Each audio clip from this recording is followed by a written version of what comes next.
बनाइए। अस्सलाम जी dear students, आज हम बात करेंगे हमारी FN 623 की असाइनमेंट है यार। ये देखो, बेसिक सैलरी, सैलरी में टैक्सेबल, ओवर टाइम सैलरी में टैक्सेबल, एंटरटेनमेंट अलाउंस सैलरी में टैक्सेबल, अनफर्निश्ड। आपने सैलरी के ऐड में क्या करना है, 45% बेसिक सैलरी का लेना है, या ये गिवन अमाउंट लेनी है, जो हायर होगा वो टैक्सेबल। Utility allowance taxable.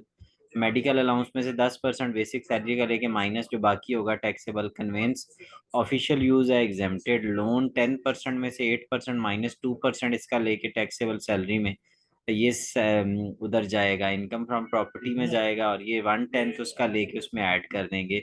ये भी इनकम फ्रॉम प्रॉपर्टी में ही जाना है। अब ये मैंने सारे लिखे हुए हैं यार, इसका जरा लाजमी देख लेना, और अगर सोल्यूशन चाहिए हो तो मैंने आपको तरीका बताया हुआ है, आप मुझे बता देना, मैं भेज दूंगा। ठीक है, पेड है यार, पेड के अलावा बाकी लोग अपना ना खुद से सोल्यूशन करें। ठीक है, और जक़ात को टोटल इनकम में से माइनस कर देंगे, डोनेशन पे हम रिबेट निकालेंगे।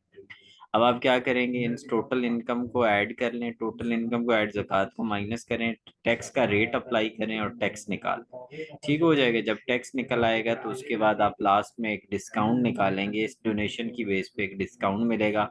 कैसे निकालेंगे, टैक्स की अमाउंट को डिस्काउंट की अमाउंट से मल्टीप्लाई करेंगे, यानी इस अमाउंट से, और टैक्सेबल इनकम से डिवाइड करेंगे, तो इस तरह आपका पूरा क्वेश्चन हो जाएगा। ये एक इंडिविजुअल रेजिडेंट है, टैक्सेबल इनकम और लाइबिलिटी का तरीका मैंने मुकम्मल आपको बता दिया है। बहुत हम्बल मेरी आप सबसे गुजारिश है, आप पढ़ रहे हैं, पढ़ने के साथ साथ प्रैक्टिकल स्किल जरूर सीखें, एक्सेल अच्छे से सीखें, डिफरेंट अकाउंटिंग सॉफ्टवेयर हैं उनको अच्छे से सीखें, और लास्ट गुजारिश ये है कि ऑनलाइन वर्क भी जो है उसको भी अच्छे से सीखें। डिजिटलाइजेशन जो हो रही है, मतलब आज़ाद चाय वाला एक है, उसको देखें, उससे कुछ सीखें। ठीक है, उसके पेड कोर्सेज कर लें। ठीक है, इस तरह के लोगों को आप अपना मेंटोर बनाएं। थैंक्स फॉर वॉचिंग, जुड़े रहें, फलते फूलते रहें। Thank you very much.